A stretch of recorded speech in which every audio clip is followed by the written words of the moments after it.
I only need $40. Please, my baby can't wait. Ava Carter's fingers trembled as she hit send, her breath catching in her throat the second the message left her phone, a cold wave of dread washing over her as she stared at the screen, rereading the name at the top and realizing, too late, that the number wasn't her brother's new contact after all. It was off by a single digit, just one, and now her most desperate, humiliating plea had landed in the hands of a complete stranger somewhere out there in a city that never cared about people like her. And for a moment, she couldn't even breathe, her chest tight as she glanced toward the small crib in the corner of her one-bedroom apartment, where her 6-month-old son, Noah, let out a soft, restless whimper, his tiny face flushed from the fever that had been climbing all afternoon. The digital thermometer still blinking 101.8 on the coffee table beside a half-empty bottle of children's medicine she had been stretching far longer than she should have, and the unopened can of Specialized formula sitting on the counter might as well have been $1,000 instead of $28, because her bank account held exactly $3.12. Not enough for anything that mattered, not enough for him, and certainly not enough to fix the mistake she had just made. Her phone buzzed in her hand, sharp and sudden, and her heart lurched as she looked down, her stomach twisting at the unknown number lighting up her screen, the reply already there before she could convince herself to ignore it. I think you have the wrong number. The message read, simple and calm, and yet it made her face burn with shame, her fingers flying over the screen as she typed back quickly, almost frantically. I'm so sorry. Please ignore that message. I didn't mean to send it to you. And before she could stop herself, she added, it was a mistake, because that was easier than explaining anything else. Easier than admitting just how close she was to breaking. Easier than saying that her baby was sick and she had no one left to ask, that every bridge in her life had quietly burned away until all that remained was this tiny apartment. A crying child, and a number typed wrong at the worst possible moment. She hit send and immediately set the phone down like it might burn her, pressing her palms against her eyes as she tried to steady her breathing, telling herself it was over, that the stranger would move on, that nothing would come of it. But across the city, in a glass-walled penthouse overlooking miles of glittering lights, Julian Hayes did not move on, because he was standing in front of a mirror adjusting the cufflinks. On a tailored tuxedo worth more than most people's monthly rent, the low murmur of voices and soft music drifting in from the ballroom downstairs where guests were already gathering for a wedding that had been planned down to the last detail. His wedding, a flawless event meant to seal not just a relationship, but an alliance. And yet his attention was no longer on the reflection staring back at him, but on the phone in his hand. The message that had appeared out of nowhere cutting through the polished surface of his carefully controlled world, and something about it refused to let him dismiss it as easily as he should have. Maybe it was the word baby. Maybe it was the quiet desperation between the lines, or maybe it was the way it didn't sound like a scam, didn't sound rehearsed, just raw and real in a way he hadn't encountered in years. His thumb hovering over the screen as he read her apology, the quick retreat, the attempt to disappear, and for reasons he couldn't quite explain. He didn't let it end there, his fingers moving before logic could catch up as he typed a response that had no place in the life he was supposed to be living tonight. Is your baby okay? And the moment he hit send, something shifted, subtle but undeniable, like a thread had been pulled loose from a perfectly woven fabric.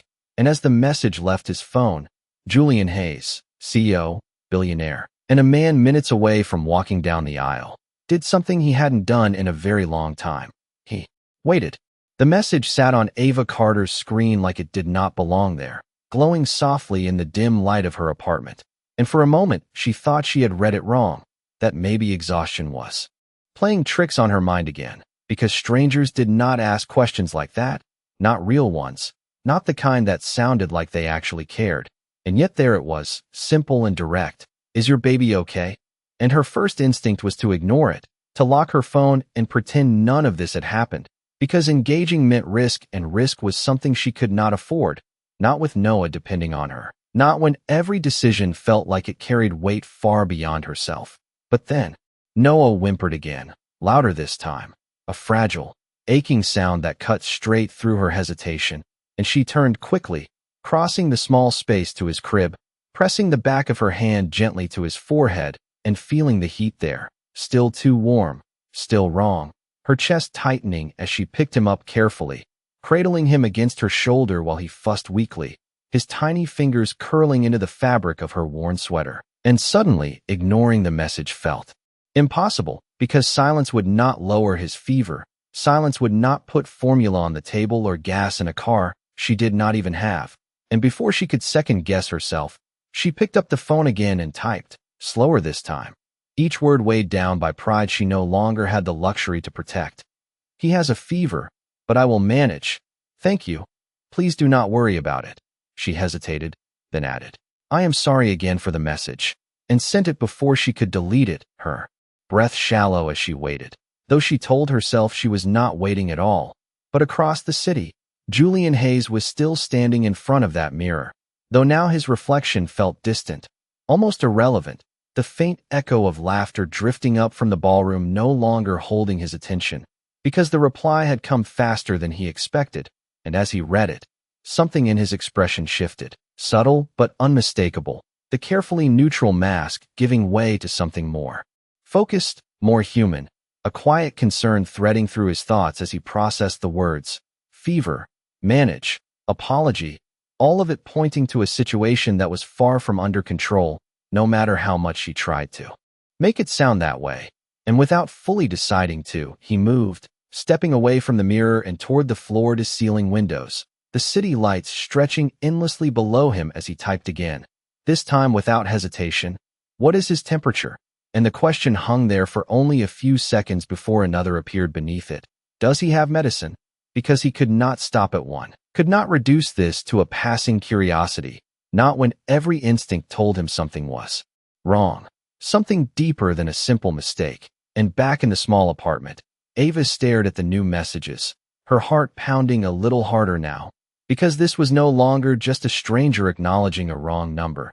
This was someone stepping closer, asking questions that mattered, questions she had been answering alone all day, and it unsettled her in a way she could not quite explain. The protective wall she had built around herself tightening as she considered what to say, what not to say, how much of her reality she was willing to expose to someone she did not know, someone she would never meet. And yet her fingers moved again, almost on instinct. 101.8, she typed, glancing at the thermometer again as if it might have changed. I gave him what I have, but it is running low. She paused, then quickly added, we are okay, as if saying it could make it true, as if repeating it enough times might turn it into something solid, something real. But even as she sent the message, she knew it was not, and for the first time that night, the silence that followed did not feel empty. It felt like the calm before something she could not yet see. Julian Hayes read the number twice, then a third time, his jaw tightening almost imperceptibly as the quiet elegance of the penthouse suite around him began to feel strangely irrelevant. 101.8 was not catastrophic, but it was not nothing either, not for a 6-month-old baby, not for a mother who clearly did not have the resources to handle it comfortably. And the phrase, what I have is running low, echoed in his mind in a way that refused to be dismissed, because he had spent years building systems, solving problems, making decisions that moved millions of dollars without hesitation. And yet this was different. This was immediate, personal, and unfiltered.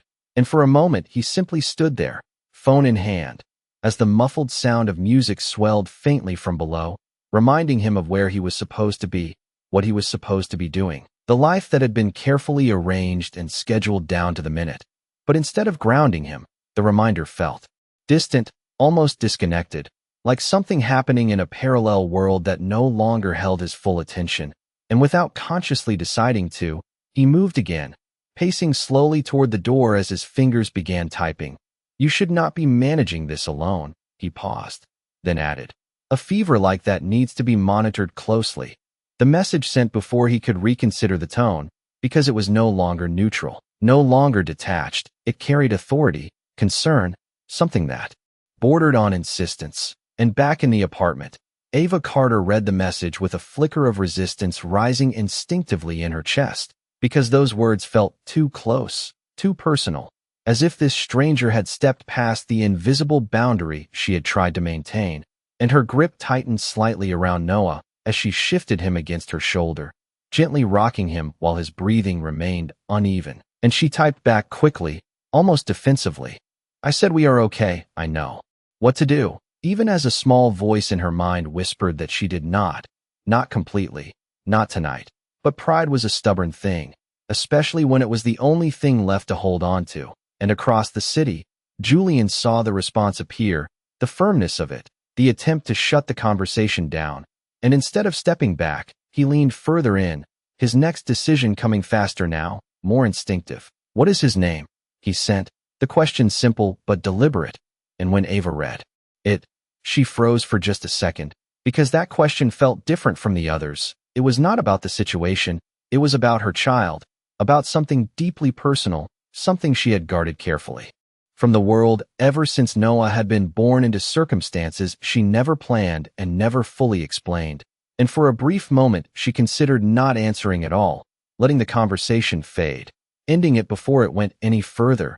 But Noah stirred again, a soft, fragile sound escaping him, and her resolve weakened just enough for her fingers to move.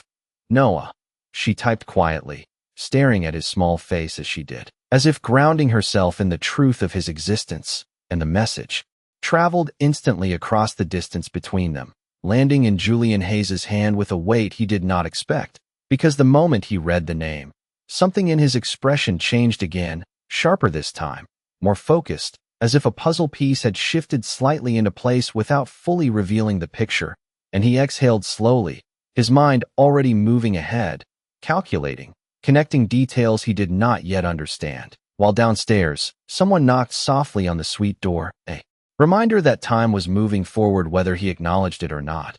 But Julian did not look away from his phone, did not respond to the knock, because the name lingered in his thoughts in a way that made no logical sense. And before he could stop himself, before he could question why it mattered at all, he typed one more message, slower this time, more deliberate than any before. Ava, listen to me carefully, he began, his eyes narrowing slightly, as if focusing on something just out of reach. I am going to help you. And for the first time that night, it did not sound like an option. Ava Carter stared at the message for a long second, her breath catching slightly as she read the words again, slower this time, as if they might change, as if the meaning might soften if she gave it enough space. But it did not. I am going to help you. It was direct, certain, and carried a weight that made something in her chest tighten, because it did not sound like an offer.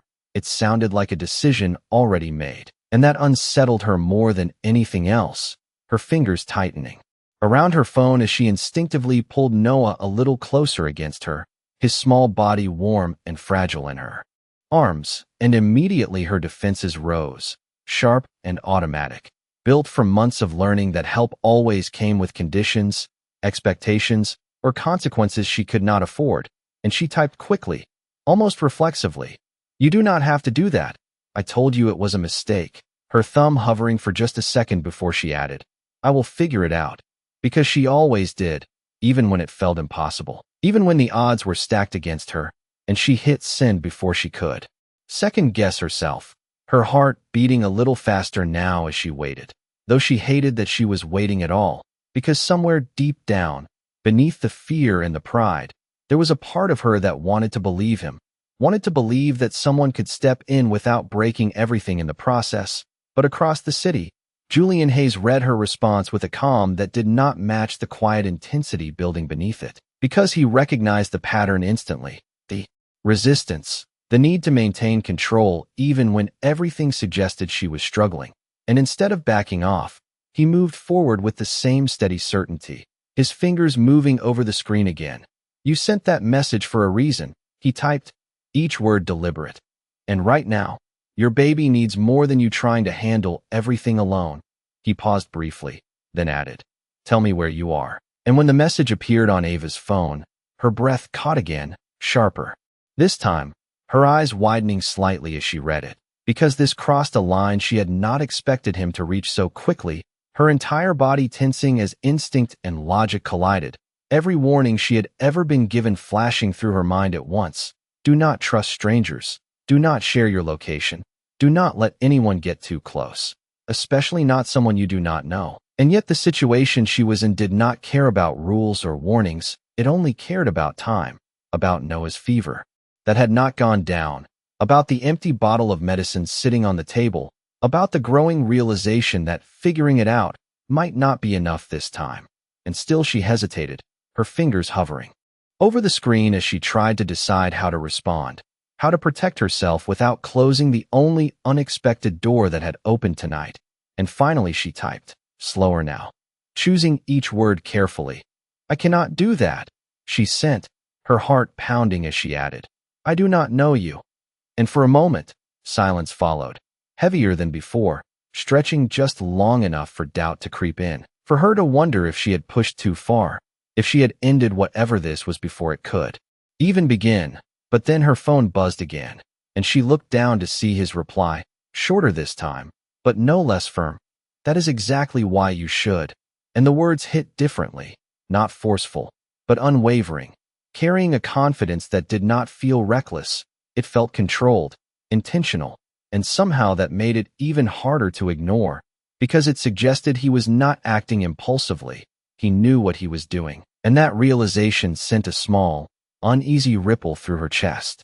Because people like that did not make empty promises, and across the city, Julian Hayes finally reached for the door handle of the suite, his decision no longer forming but solid, his mind already moving ahead of the moment, calculating steps, outcomes, possibilities, while the world below continued exactly as planned, unaware that something small, something unexpected, had just begun to shift in a way no one could yet see. And as Ava stared at her phone, her grip tightening slightly, she realized with a quiet, unsettling clarity that this was no longer just a wrong number, and whatever happened next was already out of her control. The silence after that message stretched longer than any before, and Ava Carter felt it in the way her heartbeat refused to settle, in the way her thoughts began to spiral faster than she could control, because there was something about his certainty that did not feel careless. It felt deliberate, as if he was already steps ahead of her in a situation she did not even understand yet. And that realization made her uneasy in a way she could not ignore, her fingers tightening around her phone as she shifted Noah slightly in her arms, pressing her cheek gently against his head as if grounding herself in something real, something she could still control. But even that felt fragile tonight, his small body still too warm, his breathing uneven enough to keep her on edge, and she swallowed hard, trying to steady herself, trying to push back against the growing sense that she was running out of options. And then her phone buzzed again, breaking through the silence with a message that made her freeze completely. "You are on Maple Street, apartment 3B, right?" And for a second, the world seemed to tilt slightly, her mind going blank before racing all at once, because she had never told him that, not directly, not even close. And yet there it was, precise and unmistakable, her address laid out in front of her, as if it had always been part of the conversation, and a sharp wave of alarm shot through her chest, her grip tightening instinctively as every instinct screamed at her to pull back, to shut this down immediately, to protect herself and her child from something she did not understand. And she typed quickly, her fingers moving faster than her thoughts. "How do you know that?" The words coming out sharper than she intended, but she did not care, not right now, not when the situation had shifted so suddenly. And across the city, Julian Hayes read the message without surprise, because he had expected that reaction, had calculated it the moment he decided to act, his mind already connecting the details that had been given without being realized, the area code, the mention of a nearby pharmacy chain in her earlier hesitation, the timing of her responses aligning with a specific time zone, small pieces that most people would overlook, but that he had spent years learning to notice, to analyze, to use. And he typed back calmly, without urgency, but with clarity. "You mentioned the pharmacy on Maple earlier, and your number is local." He paused briefly, then added, "I needed to make sure I was not too far away." And when Ava read that, her breath caught again, because the explanation made sense, more sense than she wanted it to, and that only made it more unsettling, because it meant he was paying attention, really paying attention, in a way that felt far beyond a simple wrong number conversation. And before she could respond, another message appeared, faster this time, more direct. "I am 10 minutes from you."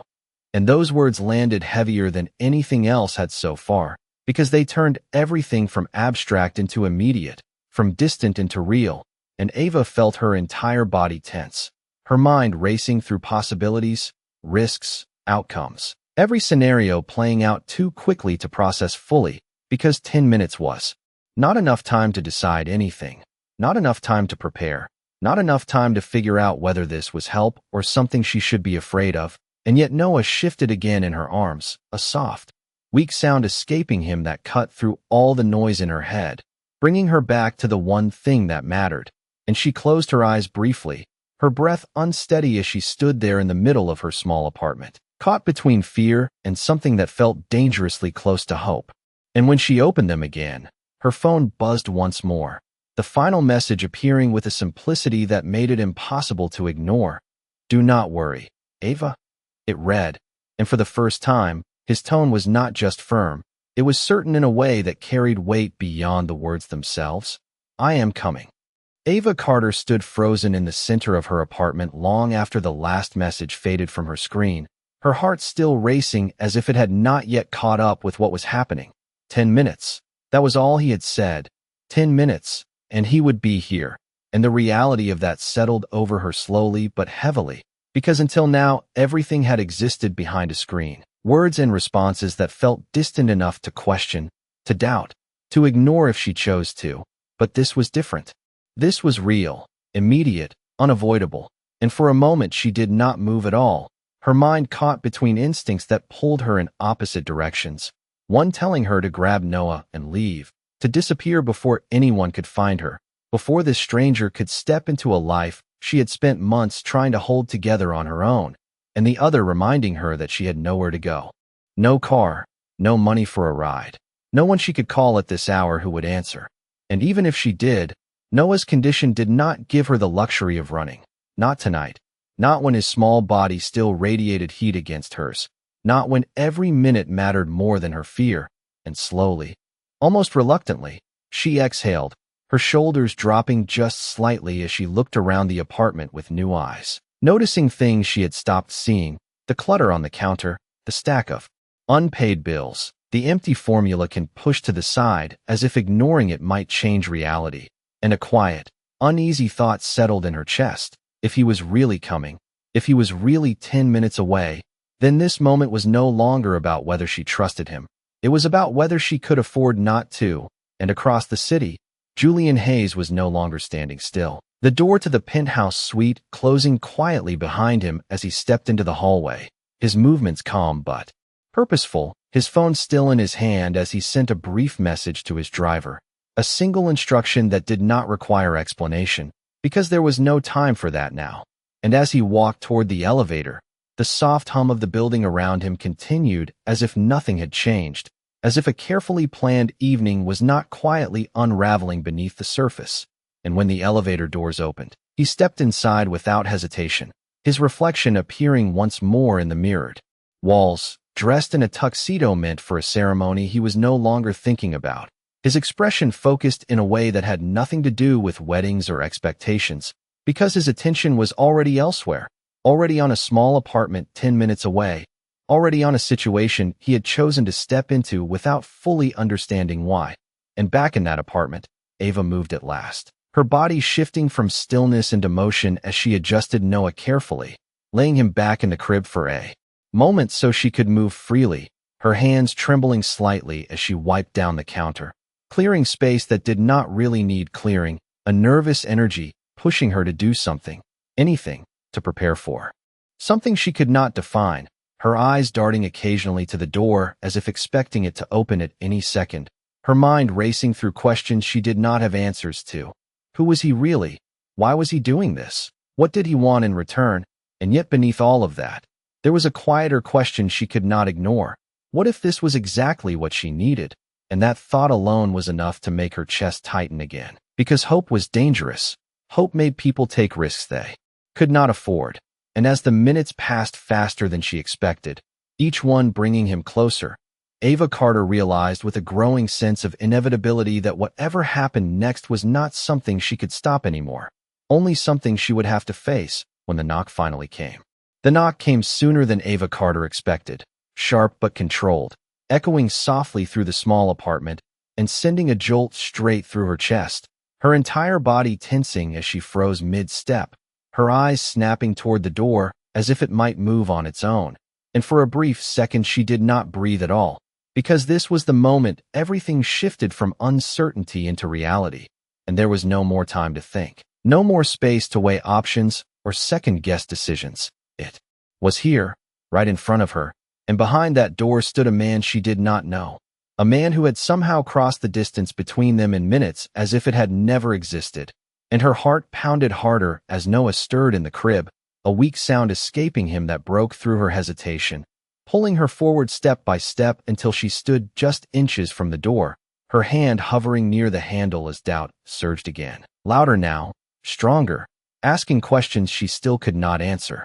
But before she could retreat, the knock came again, softer this time, almost patient, as if whoever stood outside understood exactly what was happening on the other side. And something about that steadiness made her swallow hard, her fingers finally closing around the handle as she turned it slowly, the door opening just enough for her to see him. And for a moment, everything else faded, because Julian Hayes did not look like what she had expected. He looked out of place in a way that made no sense, and yet explained everything at once. Standing there in a perfectly tailored tuxedo that contrasted sharply with the worn hallway around him, his presence calm, composed, and undeniably real, his eyes meeting hers with a focus that felt immediate and direct, not intrusive but not distant either, and for a second neither of them spoke, the silence stretching between them as if both were measuring the moment, until his gaze shifted slightly past her shoulder, toward the interior of the apartment, toward the crib where Noah lay, and something in his expression changed, subtle but unmistakable, the sharp edge of calculation softening into something more grounded, more human. And when he finally spoke, his voice was lower than she expected, steady and controlled. "May I come in?" The question simple but carrying weight, and Ava hesitated, just for a fraction of a second, before stepping back without fully realizing she had made the decision, allowing him to enter as her mind struggled to keep up with everything happening at once, the door closing quietly behind him as he moved inside with a measured pace, his attention already shifting to the small space, taking in details quickly without lingering, until he reached the crib and paused, looking down at Noah with a stillness that felt almost deliberate, as if he were processing more than just what he saw.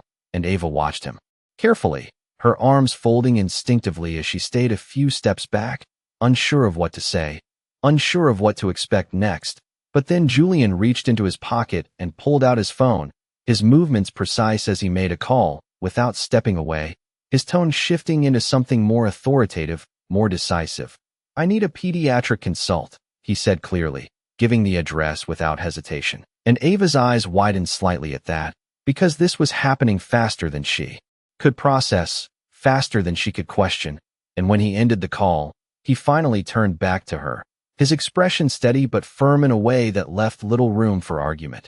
"We are not waiting on this," he said, his voice calm but final, and something in the way he said it made her realize that whatever line had existed before, whatever boundary she had tried to maintain, it had already been crossed, and there was no going back now.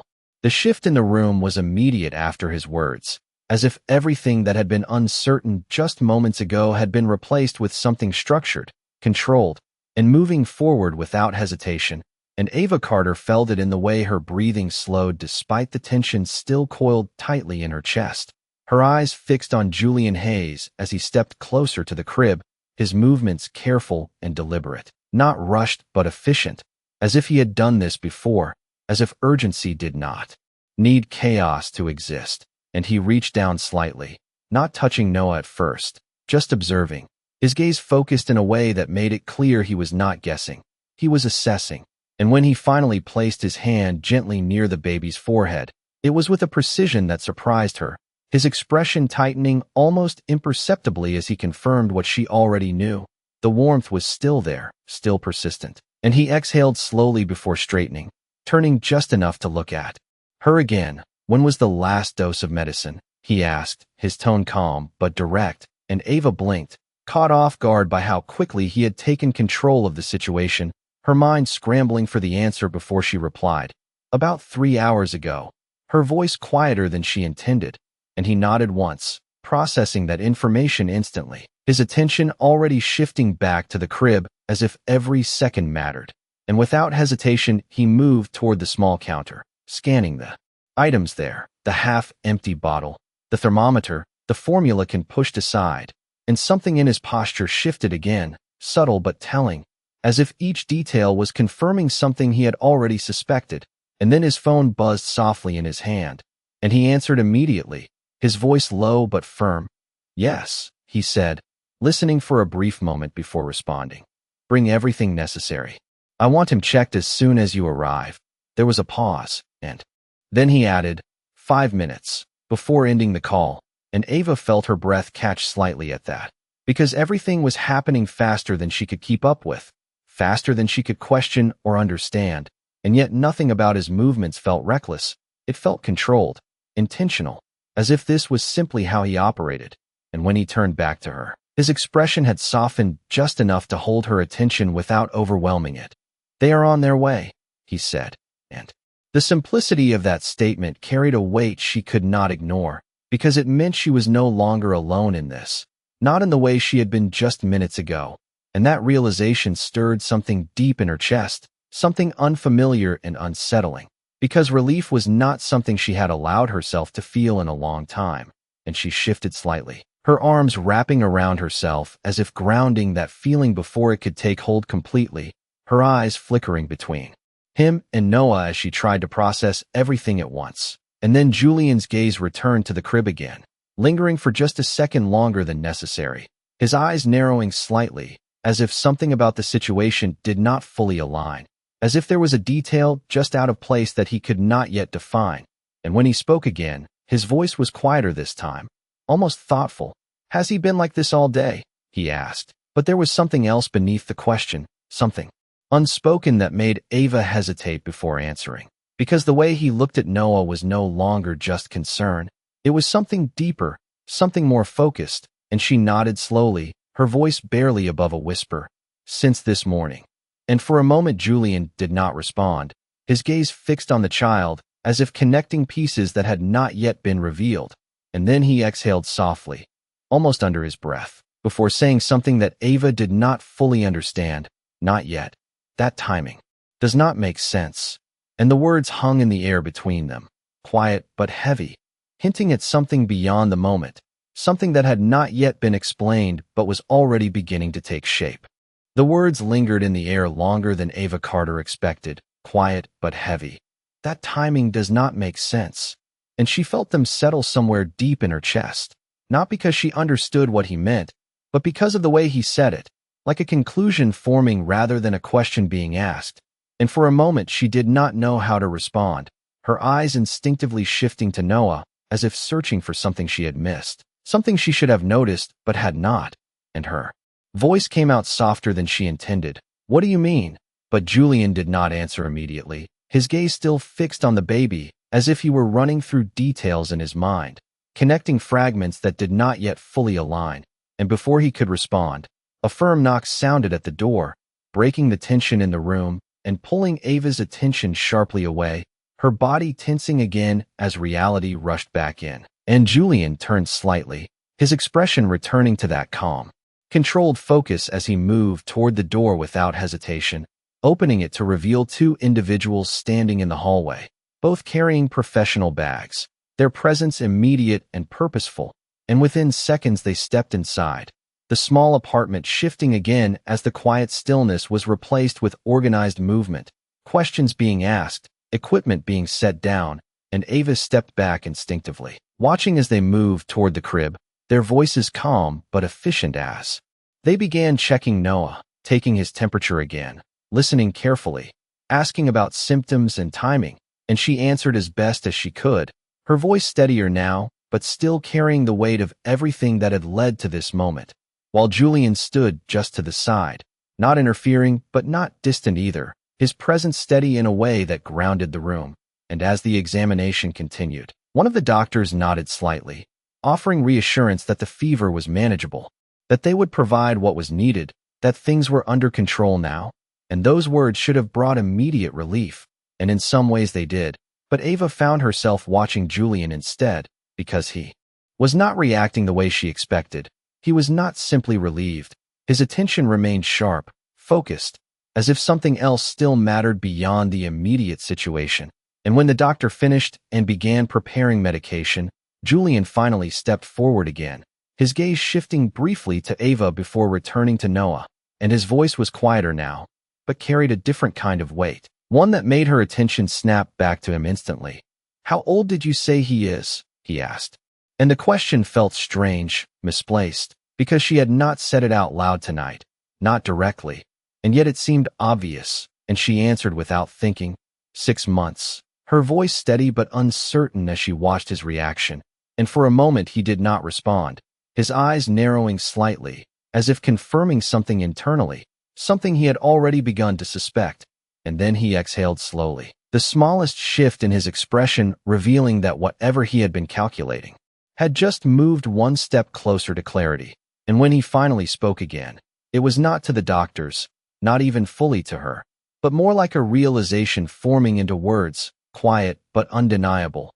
6 months, he repeated, and then his gaze lifted to meet hers directly, sharper now, more intense than before, carrying a question that had not yet been asked but was already there between them. And the room seemed to still for just a second as he added, almost under his breath, but clear enough that she heard every word. That would mean, and he stopped, the sentence unfinished, the implication hanging in the air with a weight that made Ava's chest tighten again, because whatever he was about to say next, whatever connection he was beginning to see, it was something she had not prepared for, something that could change everything she thought she understood about this night, about him, and about the reason a single wrong message had led him straight to her door.